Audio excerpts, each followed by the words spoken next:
Hey everybody, Ed Homewood, Old Guy Hi-Fi channel. Hope everyone's doing well today. Today should be a fun video. We're going to talk about op amps and lots of them. So sit back, relax, and we'll get going on this video.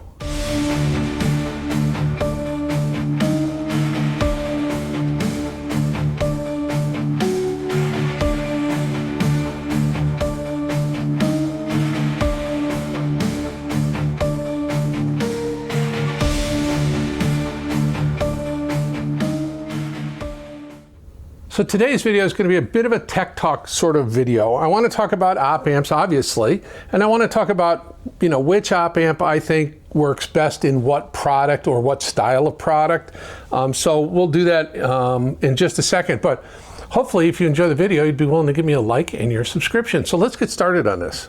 Well, let's talk about amplifiers first, integrated amplifiers and obviously standalone amplifiers.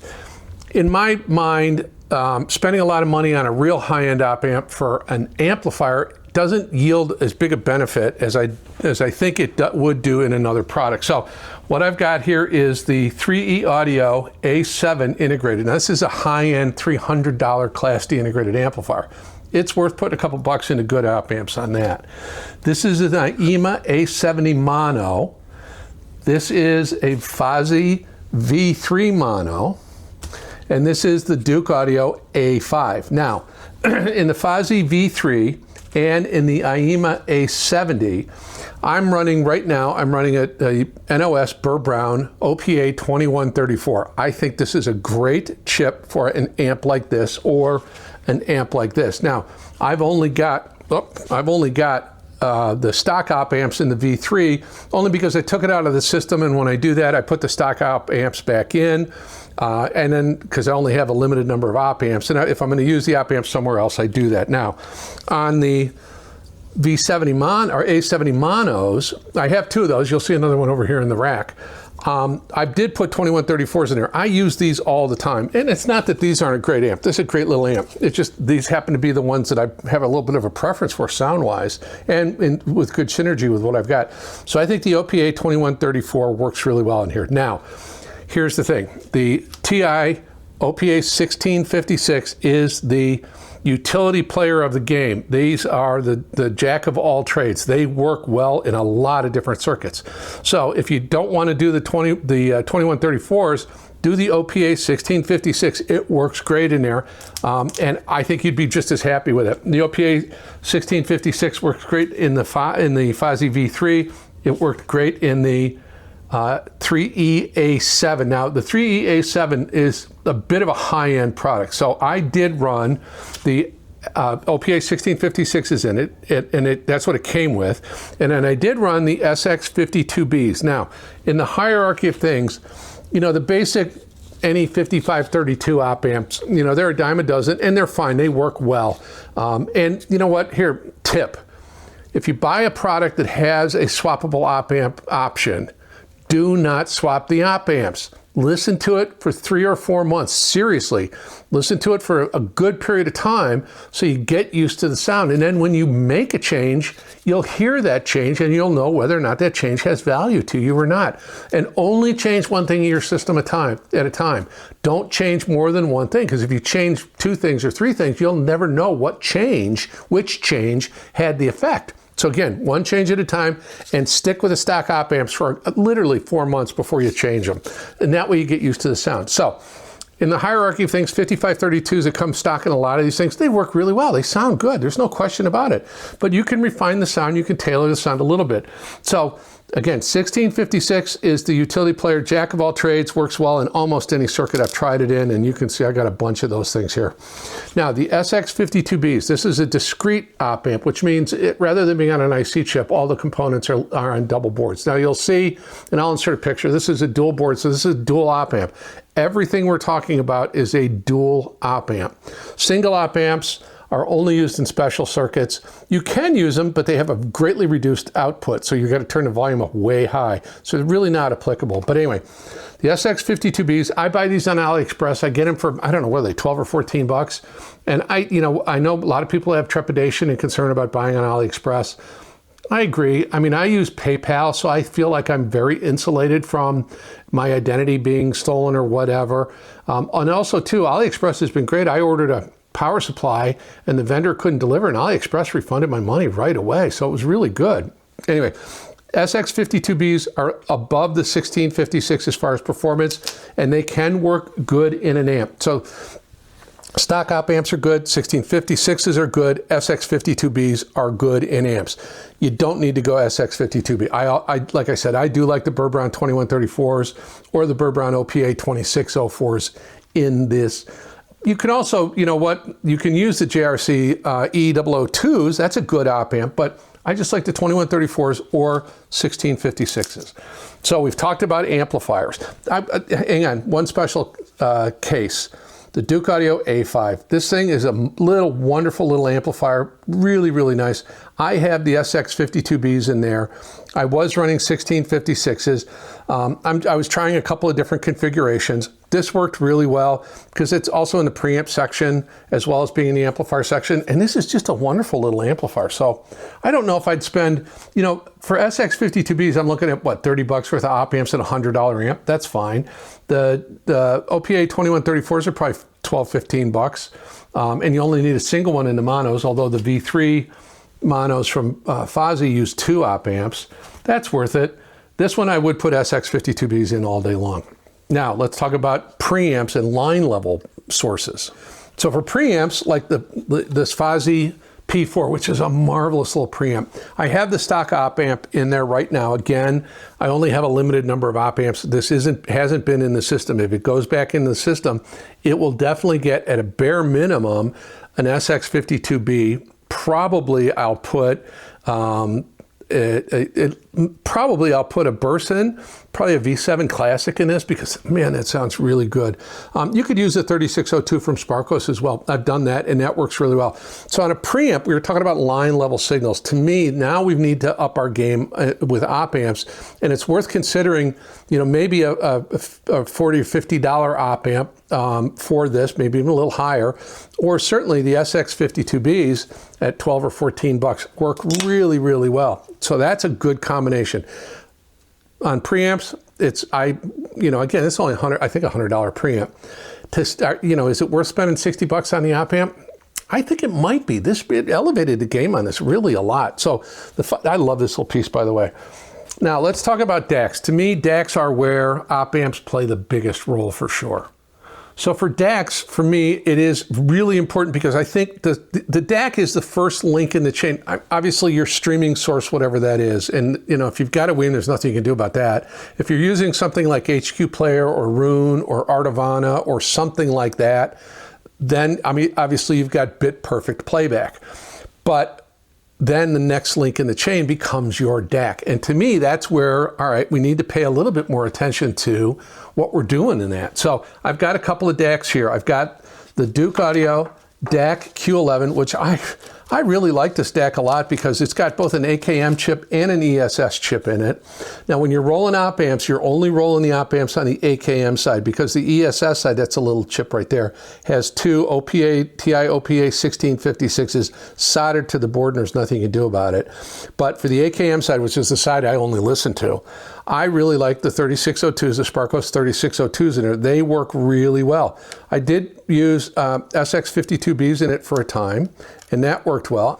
So the 3602s worked really well in here. The SX52Bs work okay. I think the 3602s are way better detail. AKM chips have a little bit of a slightly warmer sound than the ESS, and I'll talk about that when we get to this DAC here. I think the 3602s are a little cleaner, a little crisper sounding.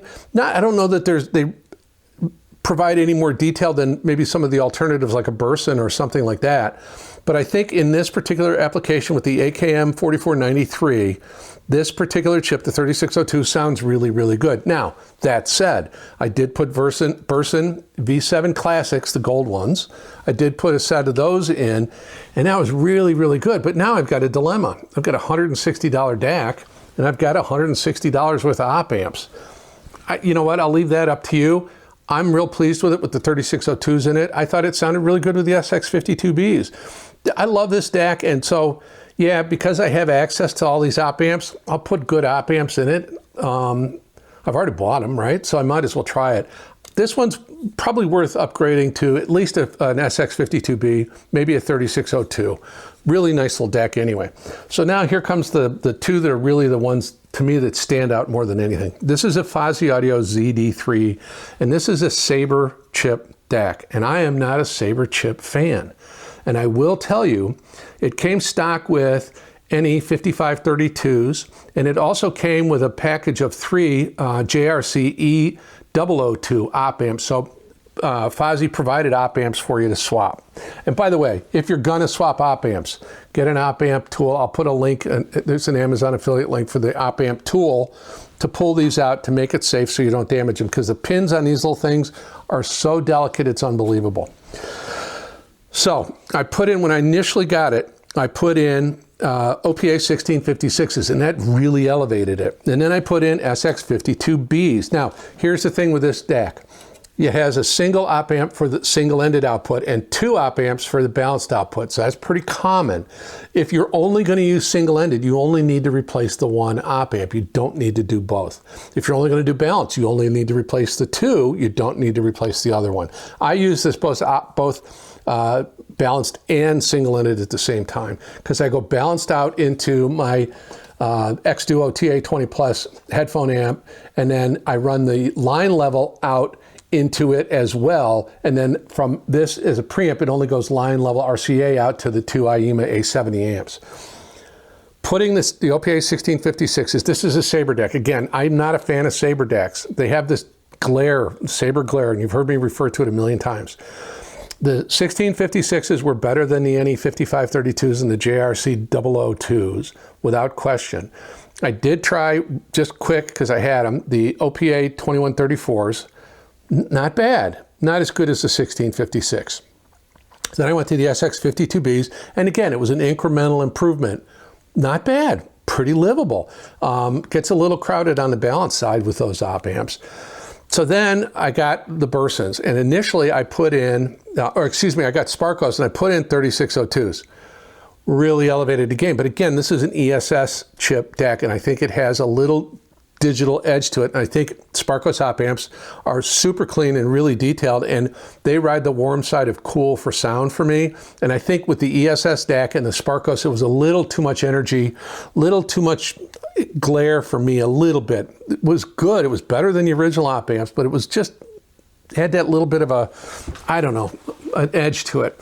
I put in the Burson V7 Vivids, and again, the edge was still there, much better, but the edge was still there. I put in the V7 Classics, and holy moly, this quickly became one of my go-to DACs. It actually lives on my sound solver rack on my desktop all the time. It sounds wonderful. It's the first Sabre DAC I really, really like the sound of, and I attribute that specifically to the Burson V7 Classic op amps. They have this really warm and very smooth, but still very detailed sonic character to them. Just wonderful sounding. Now, everybody's going to go, well, if there's a sound different, you ought to be able to measure it. Bullshit. All right, I measure synad in furlongs and total harmonic distortion in feet. So I know what my ears tell me, and that's what I trust. So measurements, people, keep your comments to yourself. I know what I hear, and I know what my viewers tell me when they comment about what they hear when they change stuff like this. I really like the V7 Classics in this. Remarkable. Elevated this thing a ton. Now, granted, that's an expensive combination of op amps, but again, if you're only doing single-ended, you only need to do 1. If you're doing balanced, you got to do 2. If you do it like I do, because I got 3, I can put 3 in. I don't know that I would buy 3 for this. I'd probably just buy 1 and use the single-ended 90% of the time. But man alive, did that make a difference on this, and really, really made this, again, the best sounding Sabre DAC for under $500 I've ever heard. No question about it. Really, really good. So now we come to the biggin. And the biggin is the Geshelli J2S AK4499. This bad boy was great out of the box with the stock 1656s in it. I ran it with the Sparkos 3602s for a long time. That's 3602 right there. I'll put pictures of all this stuff next to me on the screen. And I ran it that way for a really long time. Now, Generally, this sits in my system and it only runs single-ended. So I had a single 3602 in there, and then the option came that I could run the big, and these things are giant, the big Sparkos SS2509 dual dip, fully assembled, dual channel op amps. These things are magnificent. Now, it fits in there. It won't fit in the balance. There's just no room. I put it on the single-ended side, and I had 3602s on the balance side because I do balanced out on this occasionally. It sounded great. It really sounded good. It was much better than the SX3602 in the single-ended side. No question, the 2590 was amazing.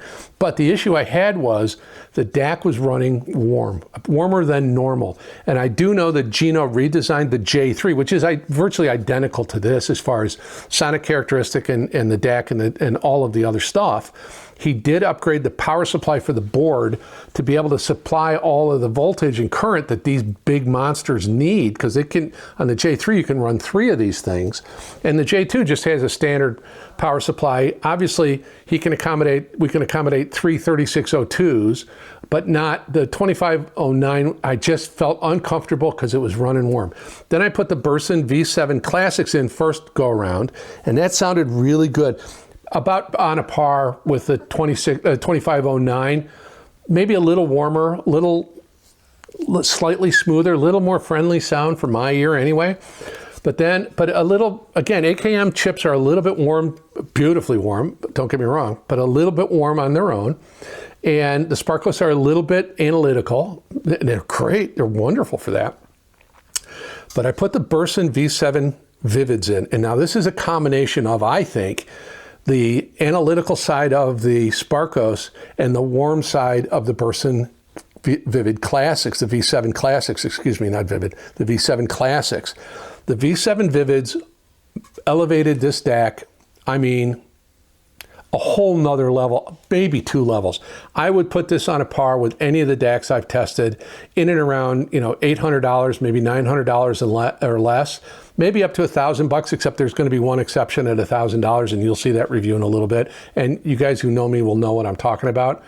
This thing sounds amazing. I've been listening to it a ton.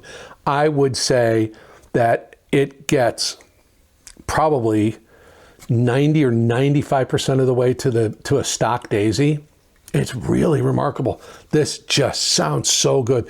These Burson V7 Vivids elevated this thing to just another level. Now, yes, I do use it with a linear power supply, and that does make a big difference. But these op amps, it was like, oh my goodness. I put them in, and literally within I put them in, I plugged it in, and I just let it run on for probably 24 hours. I don't know if you need to burn in op amps or not. I just figured I'd do it anyway. Anyway, after that, I came down and I was listening to them, and I had this plugged into the Evo 150 and the Electrocompagnie ECI6 DX Mark II, and then into the Advanced Paris A12 Classic, which is my new reference amp. Anyway, God almighty, this thing sounded good. Just amazing. Oh my goodness. Well worth the extra money. Again, if you're only doing single-ended, you only need to replace 1. If you're only doing balance, you need to replace 2. If you're going to do all, balance and single-ended, do them all.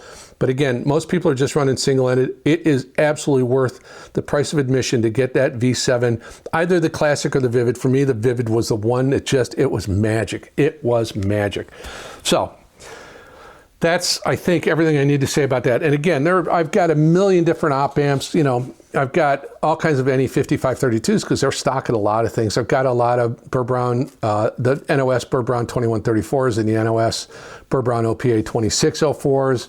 I've got 2590s. I've got the single 2509s. I've got the single chip version of these, this is a dual chip. Let me pull it apart. I've got the single version of the chip. I've got 8 of those in the Daisy DAC. And that's marvelous. Now, let's talk about that real quick. The Daisy uses single channel op amps. So these little Burson V5s I have are single channel op amp. The V7s, all the other ones here, you'll see there's 2 boards to it there. The SX3602, there's 2 little boards to it. And I'll insert pictures.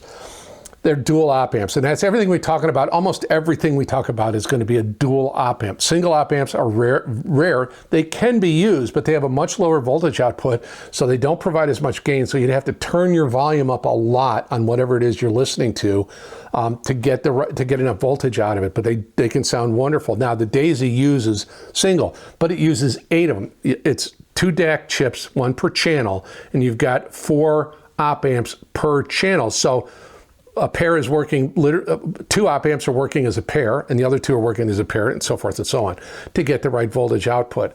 But so everything we talk about is dual channel op amps. So there are singles, but don't get those. 90% of what we're talking about, it won't work in. And then I have these things, and I got these on AliExpress, and they looked really interesting on the web page. And then I got them, and they don't fit in anything. They're just huge. They really. I'm going to try it in the J2S, but the problem is when I put it in, the case won't go on. It's so tall. Anyway, so that's going to be fun to play with, and I'll let you know what I think of those. All right, to recap, on amplifiers, I don't know that you need to spend a ton. I would do OPA 1656. If it comes stock with 5532s, again, listen to it for 3 or 4 months before you consider changing.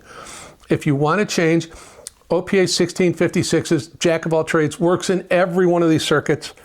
So that I would recommend that. I like the 1656s. I like the Burr Brown NOS 2134s.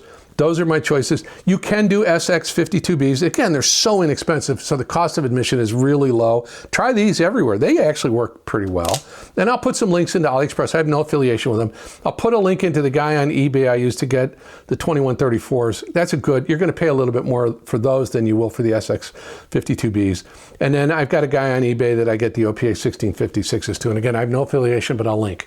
So on amplifiers, unless it's something really high-end like the 3E A7, just go with a 1656 or an SX52B and you'll be golden. When we get to preamps, and again, we're dealing with low-level voltage signals, it is worth upping the game on this. I would definitely consider a 1656, an SX52B, even a 3602 on this, or a Burson V5, the dual channel Burson V5 would be great in this. That would sound wonderful. So on preamps. On the little Duke amp, this thing's so special. Again, I like the SX52Bs in that.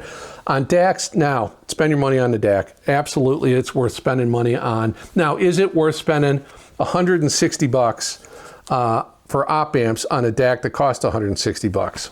I don't know if it is. I have them around, so I get to play with them. This sounds really good with the SS3602s in it, and it sounds really good with the other ones. I'm just really happy with the 3602s and the Duke DAC Q11. The Fozzy ZD3, again, the Burson V7 Classics changed the game and made this remarkable for me. And again, on the Gishelli J2S, the V7 Vivid's upped its game amazingly. So anyway, that's the lowdown on op amps. That's everything I want to talk about. I know I'm going to get a lot of comments. If you like the video, please give me a like and a subscribe. Your subscription and your view really counts a lot. It's helped me make contact with a lot of manufacturers who are willing to send me some amazing stuff.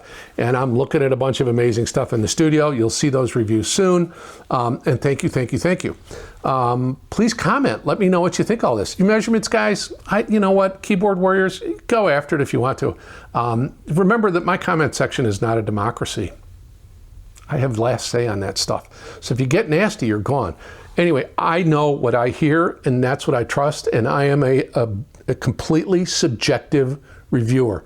I'm not going to measure. I don't care about measurements. That's enough said about that. So please comment. Let me know what you think. Where are you at? What do you want to do? Are you looking at these op amps? Secret here, if you consider buying a Sparkos op amp, go to their website and buy there because they always have a 15% off coupon. Anyway, so that's op amps. Like, subscribe, comment. Check out the community post playlist in the video description. There are some affiliate links in the video description. I have no affiliate links for any of the op amp stuff, so that's fine. There will be a link in the video, you'll see it up here somewhere, to my DAC playlist, which just covers all the DACs. That's everything. I've rambled on long enough. Man alive, can I talk or what? Yeah. Anyway, I'm Ed Homewood, This is the Old Guy Hi-Fi channel, and it's now your duty to get out your toolkit, all your op amps, make a mess on your desk, get confused as to what goes. No, it isn't. Sit back, relax, listen to some beautiful music, and enjoy the balance of your day. Thanks so much for your time.